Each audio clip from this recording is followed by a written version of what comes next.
Asha Paras for piece and harmony foundation के समस्त जिम्मेदार सदस्यों की ओर से, वेद फाउंडेशन के समस्त सहयोगी मित्रों की ओर से, प्रधानमंत्री कॉलेज ऑफ एक्सीलेंस शासकीय माधव महाविद्यालय उज्जैन के प्राचार्य प्रोफेसर नीलिमा वर्मा और उनके समस्त सहयोगियों की ओर से, और गुरु घासीदास केंद्रीय विश्वविद्यालय बिलासपुर हिंदी विभाग के कुलपति, उनकी अध्यक्ष प्रोफेसर गौरी त्रिपाठी अनीश, सभी की ओर से आप सबका बहुत बहुत स्वागत। मैं निश्चित तौर पर सभी का एक बार नाम लेना चाहूंगी क्योंकि मेरे मन को संतोष नहीं होगा, और मेरे सारे दुनिया भर से जितने संबंध हैं वो बड़े विश्वास और भावनाओं के रिश्ते हैं। तो जब तक नाम ना ले लें तब तक लगेगा नहीं कि स्वागत किया है। हमारे भाई डॉक्टर प्रकाश हिंदुस्तानी जी, वरिष्ठ पत्रकार, इनके बारे में कितनी बातें कहें, एक आध घंटा तो मुझे कम से कम चाहिए पड़ेगा। मुख्य अतिथि professor Mala Mishra ji, professor Gauri Tripathi, doctor Anshu Arora,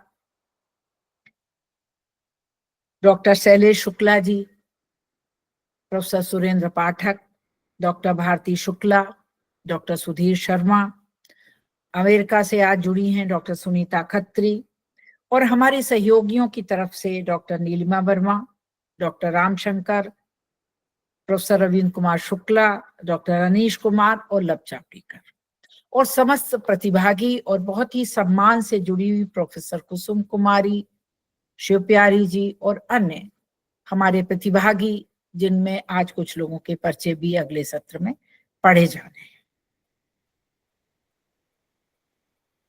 आज विश्व हिंदी दिवस के संदर्भ में ये गोष्ठी का आयोजन हुआ। मुझे अच्छी तरीके से याद है,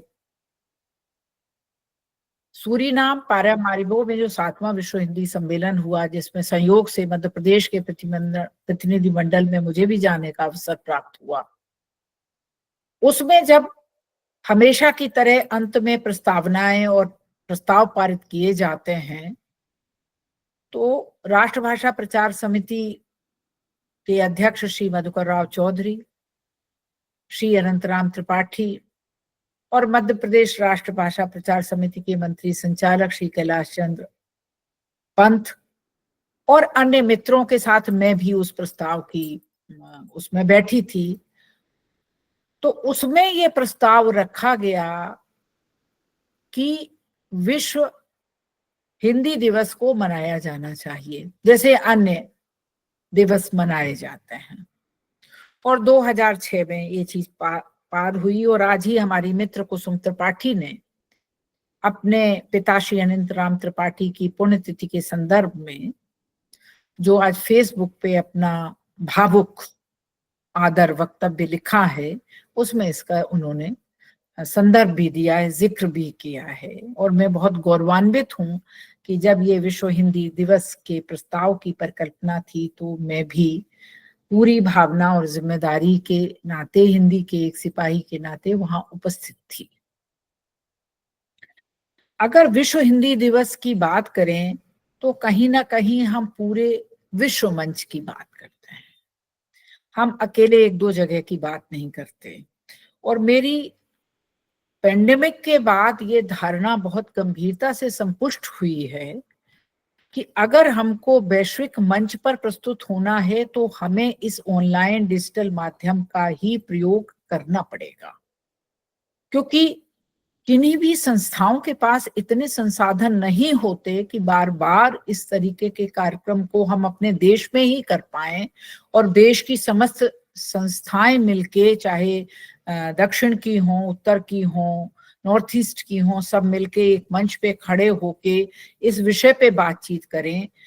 तो होता क्या है कि थोड़ी थोड़ी कोई संस्थाएं इस विषय पर अपने अपने कार्यक्रम करती हैं, लेकिन अगर आप इस डिजिटल प्लेटफॉर्म का प्रयोग करते हो तो आप इसके राष्ट्रीय स्वरूप को अंतर्राष्ट्रीय स्वरूप बड़ा आसानी से दे सकते हो और उन चीजों से जुड़े हुए लोगों को इसमें जोड़ सकते हो, चाहे अंतर्राष्ट्रीय और राष्ट्रीय संस्थाओं की विश्व हिंदी दिवस, संयुक्त राष्ट्र संघ में हिंदी का विश्व भाषा बनने का स्वप्न, साहित्य तरवांगमय, उसमें एक बहुत ही अद्भुत लेखन, साहित्य में जो भाषा का मामला है उसका विषय, उसको पुष्ट करने के जो पत्रकारिता का एंगल है, जो उसका दृष्टि है, और उसके माध्यम से जो तमाम प्रचार प्रसार हैं उन पे बात करेंगे।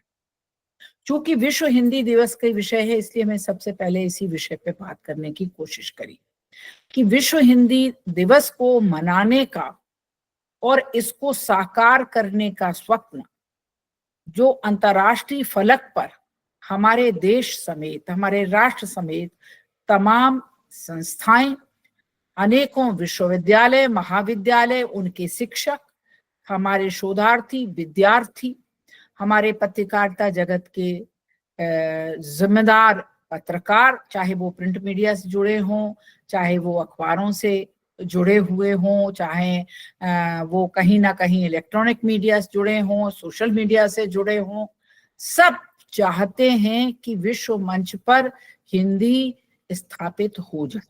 इसके लिए सभी के प्रयास हैं।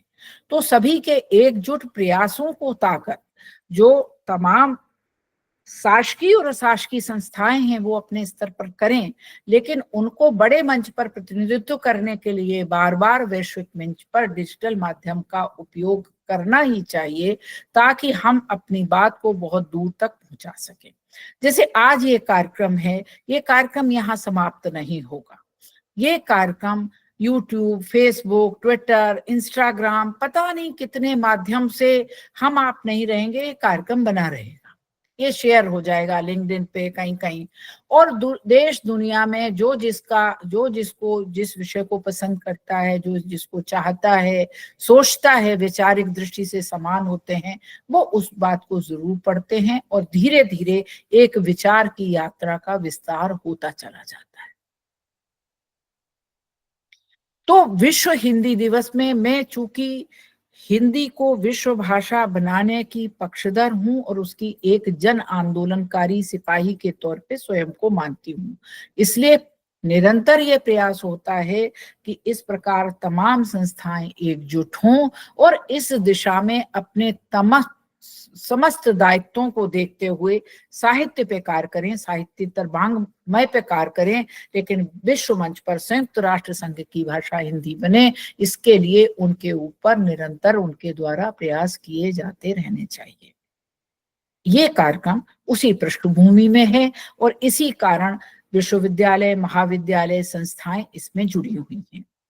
आपने शायद गौर किया होगा कि जो विद्वान विशेषज्ञ इसमें आमंत्रित किए गए हैं उसमें पत्रकारिता जगत के कुछ मूर्धन्य पत्रकार हैं, कुछ विश्वविद्यालयों और महाविद्यालयों में जो पत्रकारिता को पढ़ा रहे हैं, शिक्षण प्रशिक्षण दे रहे हैं, वो जवाबदेह लोग हैं, और इसके अलावा हिंदी विभागों के कुछ जिम्मेदार लोग हैं, ताकि समस्त ये समुच्चय बन के एक विषय के बारे में चिंता कर सके और उस चिंता का, उस विचार का विस्तार कर सके। तो इस दृष्टि से इस चीज को लिया गया। अब थोड़ी सी बात अगर डिजिटल युग में हिंदी पत्रकारिता की करें तो हिंदी पत्रकारिता अकेली हिंदी की बात तो नहीं करती। भाषा की दृष्टि से, साहित्य की दृष्टि से हिंदी पत्रकारिता का एक विषय है जिस पर वो अपनी कलम चलाती है, लेकिन वो सामाजिक विषयों पर, स्वास्थ्य के विषयों पर, अंतर्राष्ट्रीय विषयों पर, जेंडर संवेदनशीलता के विषयों पर, सामाजिक दायित्व बोध के विषयों पर अपनी बेबाक कलम रखती है। और जितनी बातें एक आम व्यक्ति को पता नहीं होती थी, डिजिटल युग की पत्रकारिता के कारण उसके करीब तक पहुंच गई हैं। यानी हम डिजिटल युग की पत्रकारिता में जो भी जिम्मेदार व्यक्ति है, चाहे उसमें काम करने वाले लोग हों या उसको पढ़ने देखने और सुनने वाले लोग हों या आम जनता हो, जिसको ये समझ में नहीं आता कि ये सब क्यों हो रहा है, बस हो रहा है, ऐसा रील है, ऐसा इंस्टाग्राम पे लिखा है, ऐसा फेसबुक पे लिखा है, ऐसा अखबार में आया, ऐसे सोचते हैं। मेरी बहुत स्पष्ट धारणा है कि आज भी आम व्यक्ति ये बात कहता है कि ये बात अखबार में निकली थी, यानी अखबार की विश्वसनीयता इतनी गंभीर थी। क्या अखबारों ने उस विश्वसनीयता को बनाए रखा है, गिरावट की तरफ बढ़े हैं या उत्कृष्टता की ओर बढ़े हैं? क्या अखबारों ने अपने सामाजिक दायित्व बोध को बढ़ाया है? क्या अखबारों ने अपने जाति, वर्ण, धर्म, लिंग से परे पत्रकारिता की अपनी भूमिका को स्थापित किया है? क्या अखबार ने जेंडर संवेदनशीलता को बढ़ाया है? मेरा नाम ही आशा है। मैं हमेशा बहुत अच्छी दृष्टि से चीजों को पहले आगे रख के फिर जो कुछ चुनौतियां होती हैं उन पे बात करती हूँ।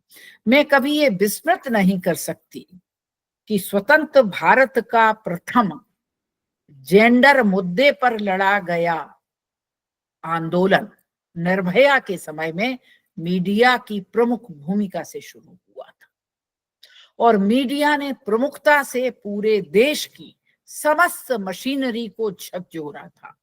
आम जन भी उससे प्रभावित हुए थे और यहां तक कि पूरे कानून बन गए। जस्टिस वर्मा कमेटी बैठी, पूरे अभिमत आए, कानूनों में परिवर्तन हुआ। लेकिन वहीं एक चिंता की विषय की बात है कि इस तरीके की घटनाएं देश के अन्य कोनों में भी बहुत हुई। उस समय ये भूमिका उतनी गहराई से नजर नहीं आई। मुझे संयोग से एक शोध कार्य कराने का निर्देशन करने का मौका मिला, जिसमें देश के चर्चित 10 महिला अपराध से जुड़े हुए प्रकरणों में मीडिया अभिकरण के साथ अन्य अभिकरणों की भूमिका की पड़ताल से जुड़े हुए थे। यहाँ के एक सम्मानीय अखबार की संवाददाता डॉक्टर सर्जना चतुर्वेदी ने उसको किया था। लेकिन हमने प्रमुखता से उसमें मीडिया को रखा था क्योंकि वो मीडिया पर्सन है, तो स्वाभाविक है वो अपने विषय की भूमिका को ज्यादा देखना चाहती है। निश्चित माने कुछ प्रकरणों में मीडिया की भूमिका सर्वप्रमुख थी, जैसे मैंने निर्भया कांड का भी नाम लिया। लेकिन कुछ प्रकरणों में मीडिया की भूमिका बहुत पेचीदी थी। एक दूसरे को काटने के तर्क और तथ्य और संपादकीय और अन्य चीज रखे जा रहे थे। कितने आंदोलन बनाए गए, इस विषय को सोचना पड़ेगा।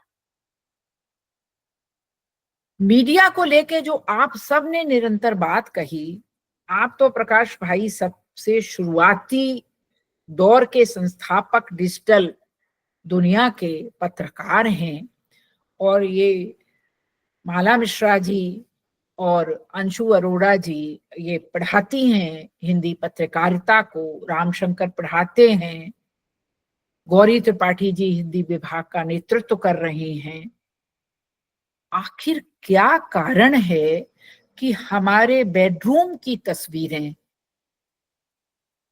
इतनी जगजाहिर हो रही हैं? हमारे अंतरंग संबंध जिनको कोई नहीं जानता था, जिनको कहने में माँ बाप परिवार के सामने झिझक थी, वो इतने खुलेआम हैं। उनके लिए कैसी भाषा शैली है, किस प्रकार की वर्जना मुक्त एक समाज जो इसकी बदौलत आया है, उससे बड़ी गंभीर चिंताएं खड़ी हो गई हैं। और वो बातें कहाँ कहाँ तक पहुंची हैं। हमारे बहुत सारे बच्चे उनके दुष्परिणामों से एक जोश आवेग में करते हुए तो नजर आएंगे। आप याद करें, पेंडेमिक के दौरान सब कुछ कार्य क्या हो रहा था कि मोबाइल से हो रहा था। मोबाइल के एक क्लिक से वो चीजें खुल जाती हैं, और माँ बाप छोटे बच्चों के साथ 24 घंटे नहीं बैठ सकते, 24 घंटे नहीं पकड़ के बैठ सकते। उनकी सारी पढ़ाई ही उसी पे केंद्रित थी, क्या बड़े की, क्या छोटे की, क्या पढ़ाने वाले की, क्या पढ़ने वाले की। पूरी दुनिया मोबाइल के अंदर बैठ के पठन पाठन सब कर रही थी, लेकिन किसी को इस डिजिटल साक्षरता की वर्जनाएं, नियम, कायदा, कानून, उसकी रोकथाम के बारे में कुछ पता नहीं था। तो किसने क्या देखा, क्या समझा, कैसे चला, कह नहीं सकते। मैं इस विषय को निश्चित तौर पर कहूंगी कि हम समाज व्यवस्था में हैं कि समुदाय व्यवस्था में हैं। मुझे लगता है कि हम कहीं ना कहीं हर वक्त अपने आप को जाति, वर्ण, लिंग, धर्म, राष्ट्र, अंतर्राष्ट्रीय फलक और एक अमीर गरीब, पता नहीं कितनी गोरा काला, पता नहीं किन किन श्रेणियों में विभक्त करके प्रस्तुत करते हैं। समाज तो इंसानों का होता है, और अगर उसका और व्यापक स्वरूप देखना है तो प्रकृति से जुड़ा होता है, पशुओं से जुड़ा होता है। ना तो हमने प्रकृति का दोहन बंद किया, ना हमने जातियों के बंटवारे कम किए, ना हमने धर्म पे एक दूसरे पे चीजें करी। माना कि हम श्रेष्ठ हैं, लेकिन आप कैसे कमतर हो गए। चले हम अपनी श्रेष्ठता का बखान करें, लेकिन आपकी कैसे आप इतने कम हैं, किस आधार पे हो गए। तो जिन चीजों पे हमारी बुनियाद ही नहीं टिकी, तो कहीं ना कहीं डिजिटल भूमिका की चुनौतियां इन सारी चीजों पे प्रस्तुत हुई हैं। और उसमें मुझे निरंतर तौर पर ये महसूस होता है कि एक स्वस्थ मनोरंजन वाले वीडियो हैं, उनको देखने में सबको आनंद आता है। हंसी मजाक के हल्के फूले कवि सम्मेलनों के वो सब चीजें हैं, लेकिन वो अचानक से बीच में क्या बोल दिया जाएगा, क्या कह दिया जाएगा, क्या फुहड़ता आ जाएगी, क्या भाषाई अशिष्टाचार आ जाएगा, क्या जेंडर असंवेदनशीलता आ जाएगी, इन विषयों पर बहुत गंभीर चिंता की और एक गंभीर प्रोटोकॉल बनाने की जरूरत है। ये प्रगति यात्रा जो है कि हमारी आपकी इतनी नजदीकी बढ़ी है कि हमारे साथ इस समय हमारे इष्ट मित्र अमेरिका, ऑस्ट्रेलिया, दुनिया से जुड़े। हम ग्लोबली बात कर रहे हैं, वो सब बातें सही है, लेकिन एक शब्द भी अगर यहाँ पे कोई अपना ऑडियो ऑन करके बोल दे तो वो भी चला जाएगा।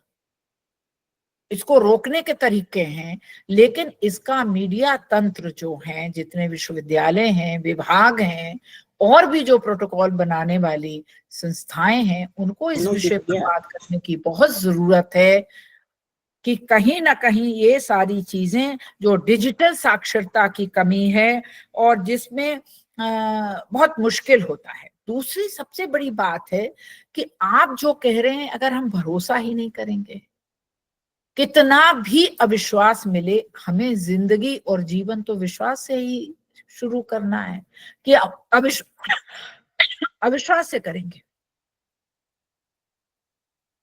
नहीं कर सकते।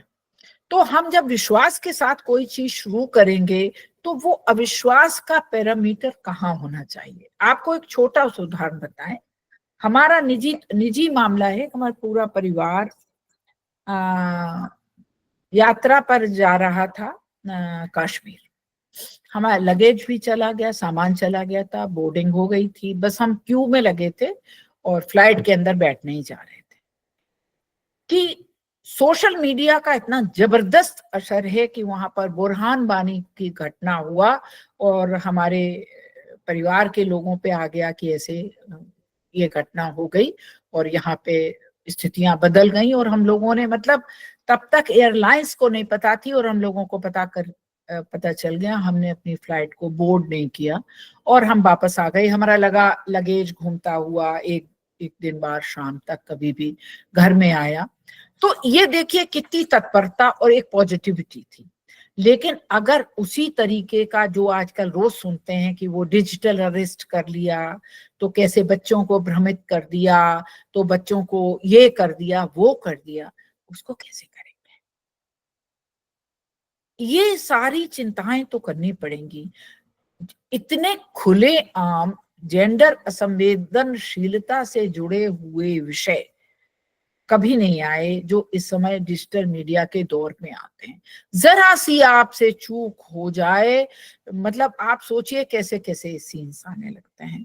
तो ये कहीं ना कहीं मुझे लगता है कि ये जो झूठी खबरें हैं, अफवाहें हैं, फेक वीडियो हैं, सेक्स रैकेट्स हैं, ट्रैप करने की जो चीजें हैं, डिजिटल अरेस्ट है, इस पे एक संयुक्त भूमिका की समस्त अभिकरणों के साथ जिम्मेदारी के साथ बैठने की बात है। ये तो आप तय मानिए, क्योंकि चूंकि हिंदी भाषा को लेके और हिंदी साहित्य को लेके एक वैश्विक प्रेम निरंतर बढ़ा है, ये तो सब कोई मानेंगे। इसका संख्या बल बढ़ता जा रहा है, इसकी पूरे अनेक देशों में विस्तार बढ़ता जा रहा है, कोई साहित्य के माध्यम से, साहित्य में कोई कविता के माध्यम से, कोई कहानी के माध्यम से, कोई पत्रकारिता के माध्यम से। हमारे शैलेश शुक्ला जी पत्रकारिता निकालते हैं, सुधीर शर्मा जी निकालते हैं, आप तो निरंतर ही ये सारी चीजें कर रहे हैं। तो ये सारी चीजों के बाद हमें कहीं ना कहीं एक दूसरे का पूरक बनना है, ना कि एक अनजानी तात्कालिकता का शिकार होके प्रतिस्पर्धा के दौर में अपने आप को रखना है। ये मुझे बहुत इसकी फिक्र लग रही है। और इसके डेटा का विश्लेषण कैसे किया जाए, कैसे ये आधिकारिकता मांग ली जाए, कैसे इसकी प्रौद्योगिकी पे काम हो, कौन लोग इसको देखेंगे, इस विषय पर बार बार बात करने की जरूरत है। मुझे लगता है समय सीमा को देखते हुए मुझे अपनी वाणी को विराम देना चाहिए, और अगला तकनीकी सत्र हमारे भाई डॉक्टर शैलेश शुक्ला जी की अध्यक्षता में शुरू होगा, और इसमें कुछ बच्चों ने अपने पर्चे भेजे हैं, उनको भी जोड़ लेंगे। मीडिया कर्मी भी हैं, सोनू भी हैं, बहुत सारे लोग जुड़े हुए हैं। आप सबका बहुत प्रणाम। और आप मेरे मेरे जरा से अनुरोध को इतना सम्मान देते हैं, उसके लिए मेरे पास कोई शब्द नहीं है। नमस्कार, धन्यवाद।